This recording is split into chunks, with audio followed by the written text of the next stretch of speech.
Mister Bhupesh Baghel. सो भूपेश जी, surprise हुआ, पता था या शौक लगा खुशी का, क्या हुआ एग्जैक्टली? मुझे जो जिम्मेदारी दी गई थी वो बहुमत लाने की, लेकिन इतना बड़ा बहुमत मिलेगा, इतना बड़ा मैंडेट मिलेगा, ये हम लोग भी नहीं सोचे थे। हम लोग तो 2/3 उम्मीद कर रहे थे, 3/4 बहुमत मिला। लेकिन एक विश्वास राहुल जी और सोनिया जी ने मुझ पर किया था कि तुमको बहुमत लाना है, और पूरी टीम ने लग के मेहनत की और ये बहुमत हासिल हुआ है। और उसके बाद तो हम हाईकमान पे छोड़ दिए थे, जो फैसला करना है वो करें, उसकी जिम्मेदारी है, किसको नेता बनाते हैं नहीं बनाते हैं। लेकिन एक उत्सुकता तो थी कि मौका मिलता है कि नहीं मिलता है, और आशा थी, उम्मीद तो थी कि फिर से मौका मिला, क्योंकि जो मेहनत किए थे और जो विश्वास मुझ पर किया था, तो ये तो मुझे लग रहा था कि ये अवसर मुझे मिलेगा। देखिए भूपेश जी, आप छत्तीसगढ़ में तो 93 में पहली बार इलेक्शन में, आज मैं मोतीलाल वोरा जी को मिली थी, आपकी पूरी कहानी बता रहे थे कि 93 में आप एमएलए बने। सो आपकी लंबी करियर है और काफी कुछ आपने किया भी है, लेकिन आप 2 आकलन हमें सही बताइए आपके क्या है कि आपको लग रहा है रमन सिंह के खिलाफ का वोट पड़ा है, या ये वोट को आप कैसे एनालिसिस करते हैं? ये दोनों बातें हुई। पहली बात तो ये कि जब मैं अध्यक्ष बना तब मैंने देखा कि भारतीय जनता पार्टी के बहुत सारे अनुसांगिक संगठन हैं, आरएसएस है, बजरंग दल है, विश्व हिंदू परिषद है, वनवासी कल्याण केंद्र है, बहुत सारे संगठन हैं जो उसके लिए काम करते हैं। दूसरी बात यह है कि संसाधन में बहुत आगे हम लोगों से, हम लोग तो कहीं टिकते भी नहीं। और तीसरा, भ्रष्ट अधिकारी और कर्मचारियों की फौज उनके साथ थी, लगातार जो काम कर रहे थे। ऐसे जब इससे लड़ना है तो केवल हमारे पास कोई ताकत है तो हमारे कांग्रेस की विचारधारा है, पार्टी का नेतृत्व है, और मजबूत संगठन हमको बनाना होगा। तो इसके लिए हम लोगों ने प्लानिंग की, और ब्लॉक से जोन, जोन से सेक्टर, सेक्टर से बूथ, और सारे कार्यकर्ताओं को ट्रेनिंग देना, जो कांग्रेस की विचारधारा है उससे, और भारतीय जनता पार्टी कुशासन, केंद्र और राज्य सरकार के कुशासन को बताना, और इस बताएं हम लोग सफल रहे। और कितने भी प्रयास वो लोग किए, लेकिन वो टिक नहीं पाए, और हमारे जो कार्यकर्ता हैं वो मजबूती के साथ चट्टान की तरफ खड़े रहे। भूपेश जी, ये एंटी वोट था? दोनों मैंने कहा, भारतीय जनता पार्टी सरकार के खिलाफ एंटी इनकम्बेंसी भी था, और दूसरा हमारे जो सकारात्मक जो बातें हैं, जैसे राहुल जी ने कहा कि हम ऋण माफी करेंगे, उसका व्यापक प्रभाव पड़ा। वो केवल एक राज्य के लिए नहीं कहा। वो आपको लगता है गेम चेंजर था? निश्चित रूप से था। किसान, इसी कारण से देखिए जो वोट शिफ्टिंग हुआ है, वो बड़ी मात्रा में किसान कांग्रेस की तरफ आया, और इस कारण से जो अंतर है, पिछले 3 चुनाव आप देखेंगे कांग्रेस और भारतीय जनता पार्टी के बीच का अंतर है, इस समय 0.73% था, उसके पहले 1.5% था, इस समय 10% है। तो ये जो बड़ा जो बदलाव आया, जो राहुल गांधी जी जो नारा दिए थे, वक्त है बदलाव का, और किसानों की कर्ज माफी, ये गेम चेंजर साबित हुआ। आपका जो सिलेक्शन हुआ ना, राजस्थान और मध्य प्रदेश तो हम समझ रहे हैं कैसे हुआ, गहलोत जी और कमलनाथ कैसे है, आपका सिलेक्शन बहुत कॉम्प्लेक्स रहा। तो आपको क्या लग रहा है कि देखिए साहू बहुत बड़ी संख्या है छत्तीसगढ़ में, फिर आप कुर्मी है, ओबीसी में आएंगे, आप ट्राइबल नहीं है, और छत्तीसगढ़ की सबसे बड़ी समस्या ट्राइबल एरियाज का माओइज्म है। सो उस समय आपका आना, आपको मतलब आपको क्या लग रहा है कि ऐसी क्या बात हुई कि राहुल जी ने आपको सिलेक्ट किया?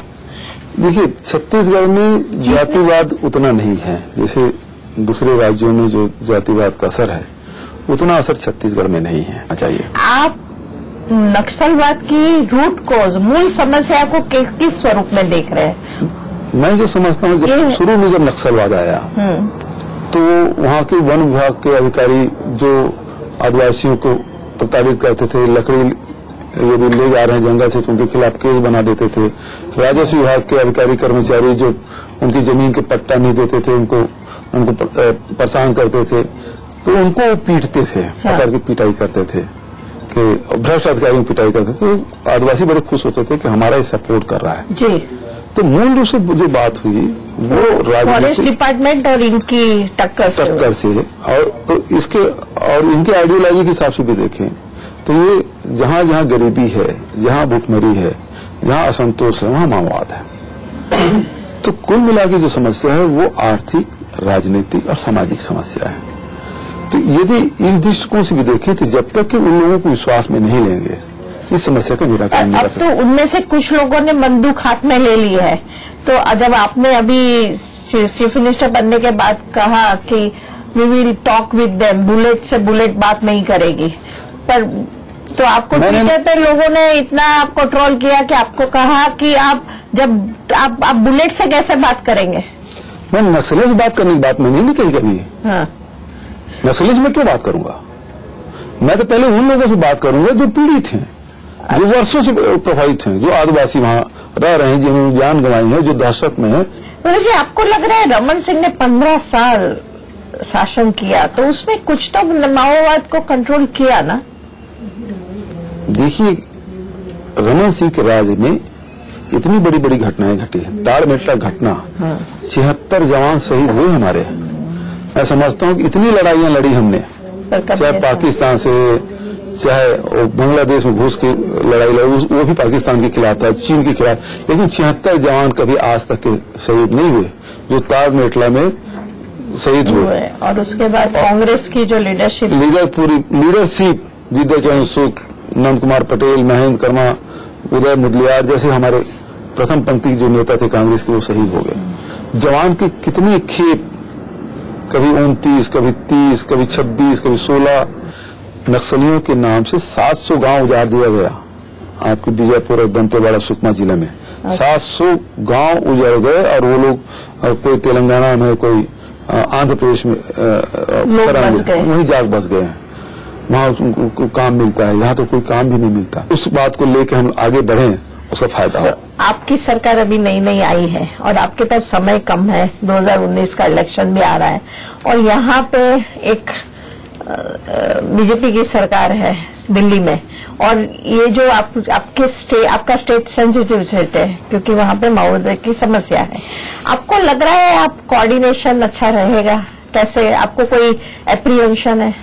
उसमें कोई दिक्कत तो आना नहीं चाहिए। बहुत सारे राज्य हैं जहाँ विपक्ष की सरकारें हैं और केंद्र में दूसरी पार्टी की सरकार है, तो अब वो सब लोग इस चीज को समझ गए हैं। और फिर ये सरकार तो चला ही गेला है। इस सरकार का मुश्किल 6 महीने समय बचा है और 2-3 महीने बाद तो आचार संहिता लग जाना है, तो केवल 3 महीने की सरकार है। उसके बाद तो दूसरी सरकार आएगी, यूपीए की सरकार आएगी, राहुल जी प्रधानमंत्री बनेंगे। हम इसकी बात आगे करेंगे, एक ब्रेक लेंगे। Presented by Indira IVF। सो देखिए, आज के दिन आप जीत तो आए हैं, उसकी तो और बहुत ही कन्विंसिंग जीत है, लेकिन लोग लोकसभा में कुछ अलग तरीके से सोच के वोट देंगे और आज के दिन 10:1 है, बीजेपी और कांग्रेस। आपके पास सिर्फ एक सीट है।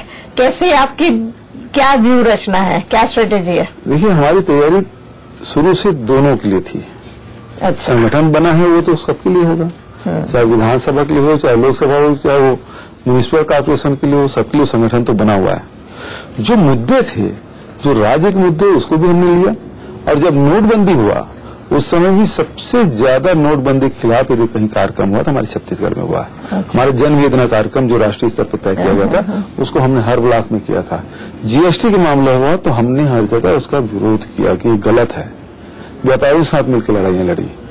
तो हमारे यहाँ आप देखेंगे 2018 में जो भारतीय जनता पार्टी का जो इलेक्शन कैंपेन है, उसमें रमन सिंह का चेहरा बहुत बड़ा था और नरेंद्र मोदी और अमित शाह ऊपर पहुंच गए थे, छोटे छोटे थे। तो वो तो पहले से ही हाशिए में चले गए हैं। तो छत्तीसगढ़ में नरेंद्र मोदी का, अमित शाह का जादू चलने वाला नहीं है। इस समय हम 11 की 11 सीट जीतेंगे। मुद्दा क्या रहेगा? मुद्दा यही रहेगा कि जो जीएसटी का मामला है, किसान का मामला है, ये सारे मुद्दे होंगे और घोषणा पत्र हमारे राष्ट्रीय स्तर पर जारी होगा, वो सारे मुद्दे हमारे होंगे। तो जीएसटी काउंसिल में आप जीएसटी का आप विरोध करेंगे? हमारे राष्ट्रीय अध्यक्ष ने जो स्टैंड लिया है वो होना चाहिए। जीएसटी के कारण लोगों को परेशानी क्यों होना चाहिए? क्यों परेशान हो? लेकिन ये तो परेशानी का सबब हो गया। व्यापारी परेशान है जीएसटी से, उपभोक्ता परेशान है जीएसटी से। तो ऐसी योजना ऐसे कार्यक्रम जिससे देश के लोग परेशान हो, वो योजना देश के लिए ठीक नहीं है। सो आपको क्या, आप छत्तीसगढ़ रायपुर से जब दिल्ली देखते हैं, आप क्या सोचते हैं कि नरेंद्र मोदी ने 4.5 साल में एक या दो बड़ी भूल कौन सी की? वो लगातार भूल करते गए। नहीं, वो तो आपका आप कांग्रेसमैन है तो बताएंगे ज्यादा कर रहे हैं, लेकिन मूल फंडामेंटल मिस्टेक क्या करे? फंडामेंटल मिस्टेक ये है नोटबंदी का। नोटबंदी बड़ा झटका उन्होंने पूरे देश को दिया, जिसमें 125 की मौत हुई। आज तक की कोई योजना नहीं है जिससे लोगों की मौत होती हो। ये पहली योजना है जिसके कारण से लोग लाइन में खड़े हुए और लोगों की मौतें हुई। ऐसे कभी नहीं हुआ। कोई भी योजना आप उठा देखिए, मौतें नहीं होती, लेकिन इसमें मौतें हुई। बिपिन जी, आप बड़ी एक कंट्रोवर्सी में थोड़े समय पहले फंस गए थे जब पत्रकार विनोद वर्मा की अरेस्ट हुई थी और काफी कुछ सीडी के बारे में रमन सिंह की सरकार ने आरोप लगाए थे। आपको क्या, और आपने तो अभी उन्हीं पत्रकार को अपने एडवाइजर बनाया है, क्या आपका कहना है? इतनी कंट्रोवर्सी में पहले तो फंसे कैसे?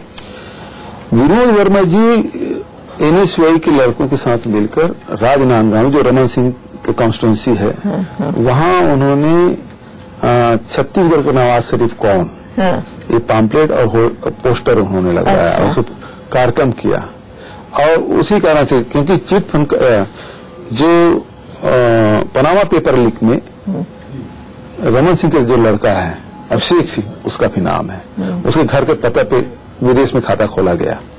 और जब नवाज शरीफ पाकिस्तान के प्रधानमंत्री, पनामा पेपर लीक में जब नाम आता है तो जेल गए, कुर्सी भी गई और जेल भी गया। लेकिन यहां जब पूछा गया कि छत्तीसगढ़ का नवाज शरीफ कौन, तो फिर विनोद वर्मा को गलत ढंग से फंसाया गया और उन्हें कहा गया कि इसके पास CD है। तो जब मुझे पता चला, सारे पत्रकार वहां थाने में पहुंच गए। मुझे तो स्टैंड तो लेना था, मेरे प्रदेश का मामला था, तो मैंने कहा मेरे पास भी CD था, मुझे गिरफ्तार कर लीजिए। मुझे भी, मेरे खिलाफ भी FIR दर्ज कर लिया, मुझे भी गिरफ्तार किया गया, CBI मुझे भी अरेस्ट किया। और ना सीरियस नोट, पत्रकारों को नक्सलवादी एरिया में, आपको पता है दूरदर्शन के पत्रकार की अभी मौत हुई है, आप क्या करेंगे? पत्रकार, मैं तो पत्रकार सुरक्षा कानून के लिए मैंने आदेश दिया, वो कानून बनाइए। एक समिति बना रहा हूं, अभी परसों ही मैंने उसकी घोषणा की है। पूरे देश में पहला राज्य होगा जहां पत्रकार सुरक्षा कानून बनेगा, तो उसके लिए हमने आदेश कर दिया है और सबसे राय शुमारी करके वो कानून हम बनाएंगे। आपको क्या लग रहा है 2019 में सबसे कितनी सीट की अंदाजा है? 11 मत बताना, सही सही कहना। देखिए 3/4 सीट हम जीते हैं विधानसभा में, हमारा लक्ष्य तो 11 है जी, और ऐसा कोई असंभव ही नहीं है। भारतीय जनता पार्टी 3 बार हो गई 10 सीट जीतते हैं, 10 है। लेकिन हम लक्ष्य रख रहे हैं 11 और मुझे उम्मीद है हम 11 सीट जीतेंगे। आपको पता है कांग्रेस अभी तक 1-2 सीट से कई सालों के बाद, कई सालों तक जीती नहीं है। उसका कारण ये है कि विधानसभा हम लगातार हारते रहे और उसके बाद कांग्रेस के कार्यकर्ता निराश हो जाते थे, निराशा में डूब जाते थे और उसका ये होता कि लोकसभा में हम बुरी तरह से हार जाते थे। 4 महीने के अंतराल में बड़ा फर्क आ जाता था। आपके स्टेट में एक बहुत इंटरेस्टिंग प्रयोग हुआ था और इस इलेक्शन में कि मायावती ने आत्मविश्वास के साथ Ajit Jogi chief minister declare किया था, और मायावती हम जानते हैं एक बहुत बड़ा परिबल है पॉलिटिक्स में, एक फोर्स है, दलित उनके साथ है। तो उस वक्त आपको कैसा लगा था और अब अजीत जोगी को कैसे दिखते, क्योंकि वो आपके खास राइवल है? आपकी जो राइज है वो उनके निकलने के बाद ही शुरू हुई। जोगी जी जब तक कांग्रेस में थे, कांग्रेस की सरकार नहीं बनी जी, और जोगी जी जैसे कांग्रेस से बाहर गए, हम 3/4 बहुमत से जीते और मायावती उनसे जुड़ गई और उसके वोट देखिए, पिछले समय 4% वोट था, अब बहुजन समाज पार्टी को जो वोट है वो 3.5% हो गया है। तो ये नुकसान तो बसपा को हुआ है उसके साथ गठजोड़ करके। उसके पहले भी 1-2 सीट जीते थे, अभी भी 1-2 सीट जीते हैं, तो नुकसान तो बसपा को हुआ। बसपा को हमने ऑफर दिया था हमारे साथ आ जाइए, आपके साथ 4% वोट है तो हम सरकार में भी आपको स्थान देंगे, और हो सकता है उनकी जो संख्या वो 4-5 विधायक होते, मंत्रिमंडल में भी होते, लेकिन उन्होंने चाहे दबाव में कहिए चाहे और कोई कारण हो। आपने जिस तरह से फार्मर्स के लिए जो सब जो अनाउंसमेंट की है और आप देने का वादा कर रहे हैं, तो इतनी आपकी छत्तीसगढ़ की इकोनॉमी को संभाल पाएंगे? छत्तीसगढ़ में पैसे की कोई कमी नहीं है, छोटा सा राज्य है, लेकिन अभी हम वो जो बजट प्रस्तुत करेंगे वो 1 लाख करोड़ का होगा। जो बड़े बड़े राज्य हैं वो हम हमारी जनसंख्या 2.25 करोड़ की है, जहां 6 करोड़ 7 करोड़ 10 करोड़ की जनसंख्या है वो हमसे 1.5 गुना ही बजट प्रस्तुत करते हैं। तो पैसे की कमी छत्तीसगढ़ में नहीं है। लीकेज हमको बंद करना है, हमको अपने खर्चों में कटौती करना है और नया शो भी तैयार करना। फार्म्स वेवर और ये जो जैसे ये पॉपुलिस्ट अनाउंसमेंट है लोकप्रियता के लिए और वोट बटोरने के लिए होती है, पर it's not a good economics, it's a good politics. आप मानते हैं ना? देखिए एक तरफ ये है कि आप 3.5 लाख करोड़ रुपया 15 लोगों को आप माफ कर सकते हैं देश में। किसानों के हमने तो केवल अभी 6,000 करोड़ ही माफ किया है। 16.5 लाख किसान हैं, उसको केवल हमने 6,100 करोड़ रुपये माफ किया है। उसकी तुलना में क्या है? और एक बार जो उस भार से मुक्त होंगे और साथ ही साथ हम 2500 रुपये में खरीदने की व्यवस्था की है, तो पैसा बाजार में आएगा और बाजार में आएगा तो घूम फिर के फिर सरकार के खजाने में पहुंचना है या किसी तरीके से हो। तो ये तो रोटेशन है, लक्ष्मी कभी किसी के पास रहा है। छत्तीसगढ़ की माइंस की जो पॉलिसी है उसमें कुछ बदलाव लाएंगे? देखिए जो राष्ट्रीय स्तर पर उसमें बड़ी दिक्कतें हैं, प्रदेश स्तर पे है, उसमें अभी तक के जो नियम है उसमें तो कोई लाभ दिखता नहीं है। इन्होंने कहा 2 लाख करोड़ का फायदा होगा, लेकिन छत्तीसगढ़ में तो उतना आया ही नहीं। तो उसे अभी तो 1 सप्ताह हुआ है, अभी सब चीज समीक्षा करेंगे, देखेंगे, उसके बाद आपसे चर्चा करेंगे कि किसमें क्या लाभ हानि है। Bhupesh ji, wishing you all the best. It's a very interesting times. Thank you so much हमसे बात करने के लिए। Thank you.